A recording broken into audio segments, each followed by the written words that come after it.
Okay. That's gonna be with your dominant hand. Dominant hand, perfect. So, Right, cool. All right, I so don't know if making you sure that, instinctively do that, or you just happen to be there. I think, I don't know. Maybe I'm instinctively doing it, to be honest. I've always, the ones that I have done in real life, all of them have been on this same side. Yeah. So it leads me to believe that I'm doing it on purpose. Okay. I mean, it's a pattern. Yeah. So, cool, so I have my good identification of my landmark where I'm cutting, right? I've already used aseptic technique. I'm gonna make a single cut to expose the area, okay? And then what I'm gonna do is I'm gonna go down, and then I'm gonna pull out slightly, rotate, and I'm gonna cut away from me, I'm gonna cut toward me, and my finger is going right back in that hole, okay? I'm making sure that my sharps are put away, and they're not gonna injure anybody. Bougie comes in, right? Bougie goes right along my fingertip, right? And it goes right into the, Should go down that way. I know it's shallow, but it's a There we 3D go. printed There we tray. go. Okay, I've got good insertion and it moves freely, which tells me that I'm in a cavity, right? End-tidal CO2 is already on my monitor and ready, plugged in. I'm gonna insert the tube over the bougie. So it probably won't go all the way just because it is a 3D printed. I don't know if it's big enough for it. It's all good. And there we are. Okay, so moving the moving the device into the trachea and removing the introducer.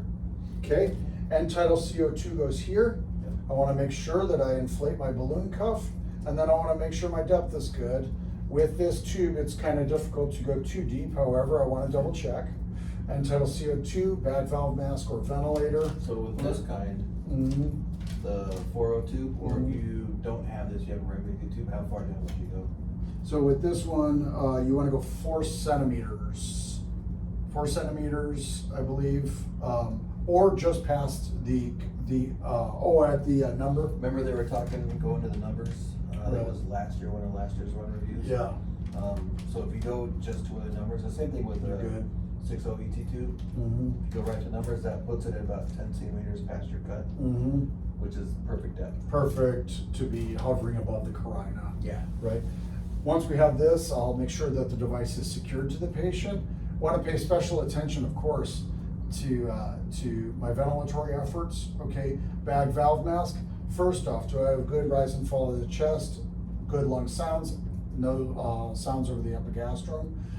Equal in rise and fall of the chest. Also extremely important. Good end-tidal CO2 values, positive, right? To indicate, despite the condition of my patient, to indicate that I'm in the right place, right? And you know, with a procedure like this, I want to make sure that if it is not correct, that we rapid recognition. Right, perfect.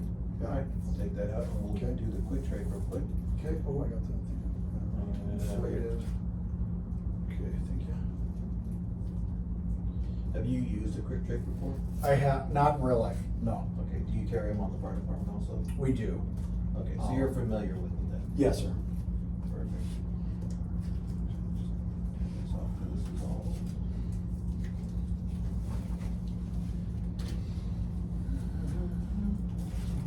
Do you carry just the one side, or do you guys have the multiple ones? We have just the one size, and as you probably know, like the Arizona cares just the general guidelines for all the state.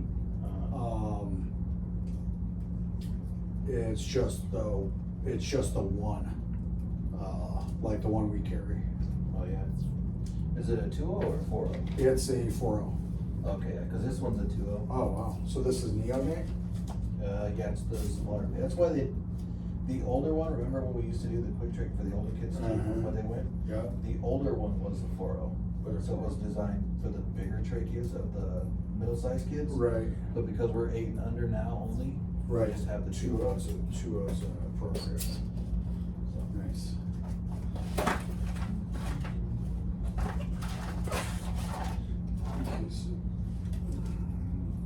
We'll go ahead and get on with that. Put this all away later.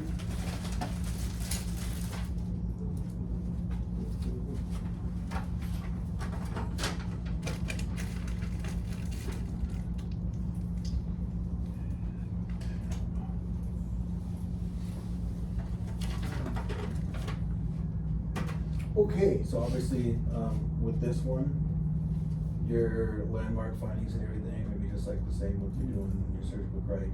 The only thing different now is you're not doing a surgical crike, you're just doing it with a needle. mm-hmm, So. sweet. Okay, yeah.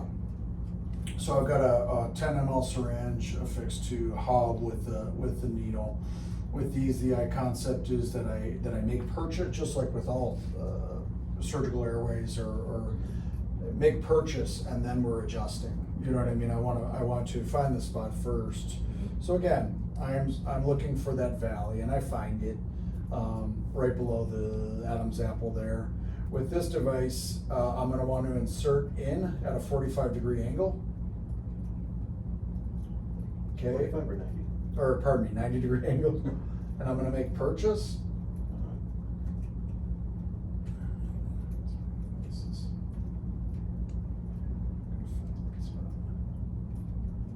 I think it's just you have to put through the tape. Okay, Basic skin. so now I can remove my guard, and I'm gonna change my angle, all right? And that's why this is angled here at the hub, because now now it is going in the direction of the trachea, going in the direction of traffic, right? I'm gonna aspirate a little bit, and I have air, which indicates to Right. me that, of course, I'm in the right spot, right? This here, once we get that, everything dialed in, we can put that in, but this will get removed, and this is a sharp. This is a safety issue, so I wanna make sure I call that out. Right. Once I have this in, bag valve mask with end-tidal CO2. So how do you bag on that? Right, for this one, I'm going to use this tool, right? And so this is going to do a couple of things for me. For one, it's going to give me some room to work. Right. But for two, it's also going to prevent accidental dislodgements, right? Because we're rocking and rolling. So I need a little something like our Omniflexes with our Yeah. vets, right? Same concept. And that's exactly what this is for. It just Mhm. gives you space away from your actual work site. Mhm. Because this is actually sitting up by 1.5 inches. Mhm. You're actually gonna be down here. Down So lower, if you're underneath the chin. If you're bagging through this without this, you're gonna be bagging right on the chin. Mhm. So this actually brings you up off, gives you room, like I said, room to play. Beautiful, So- beautiful. Would you put the end title here, or would you put it here? I would put it up. Up top? Yeah. Because where you're, yeah, I think that would too. Yeah. Because that's gonna give So- you a lower, that might end up giving you a lower value, but it's going to be safer to work from for your patient. You know what I mean? Right. Just this even little distance here, but, no, that's cool. Right, so let's take this apart real quick. Okay. So with this setup here, what do you think your issue is gonna be as far as like ventilating? Yeah, totally. There's gonna be, this right here, this little tiny, that's not even the size of a straw.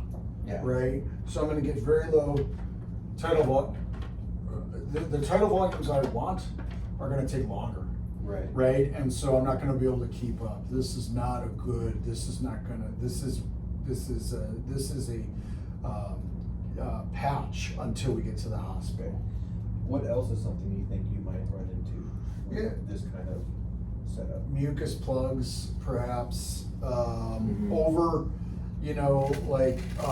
we're gonna have overzealous caregivers that are gonna be trying to crank, right?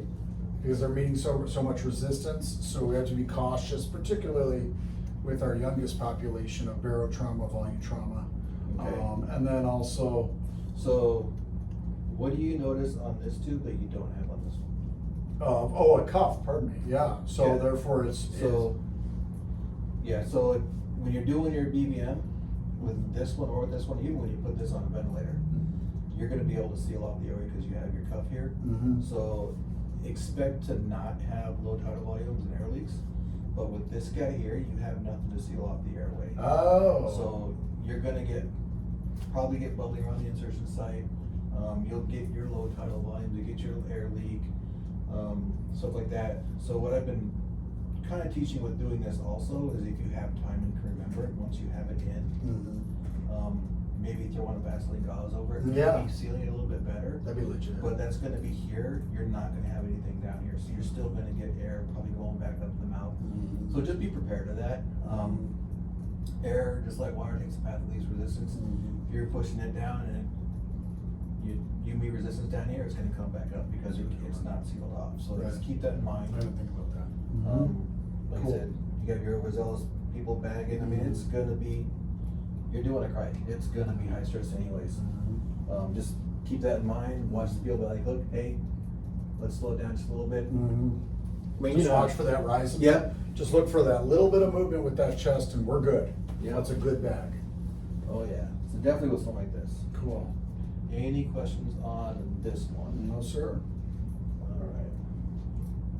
Like I said, that's something too, that, I always like teaching that, only because, it had happened to me. Did you? Yeah, I did, well, it wasn't this kit, but it was a Crike kit that didn't have, cuff GT2.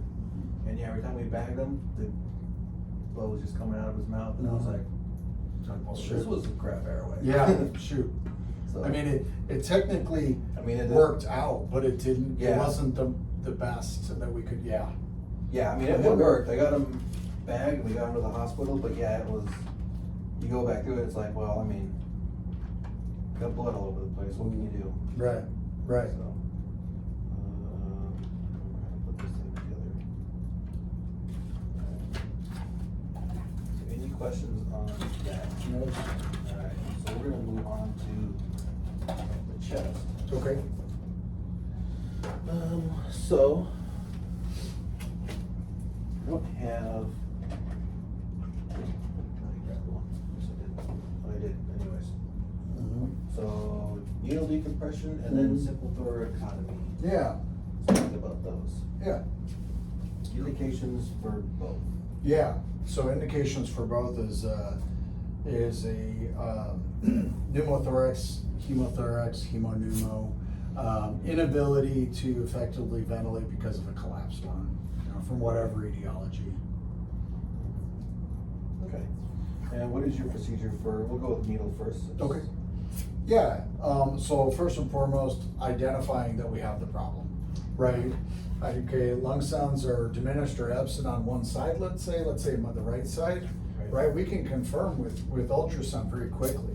Yep. Right, so I'm doing a quick scan, lung scan of both sides. I see this side, there's no lung sliding. It's confirmed, it's confirmed with absent lung sounds. It's confirmed possibly with, low saturation, whatever the case may be, but we've identified a problem. So we're talking about identifying a problem. Mhm. So you're in the aircraft and the guy's on a ventilator. Mhm. How are you gonna know if you've got possibly a pneumo going? Right, so my vent's gonna start kicking off alarms. Which Right? kind of alarms? I'm gonna get a high pressure alarm because it's going to be trying to give that full amount into one lung effectively.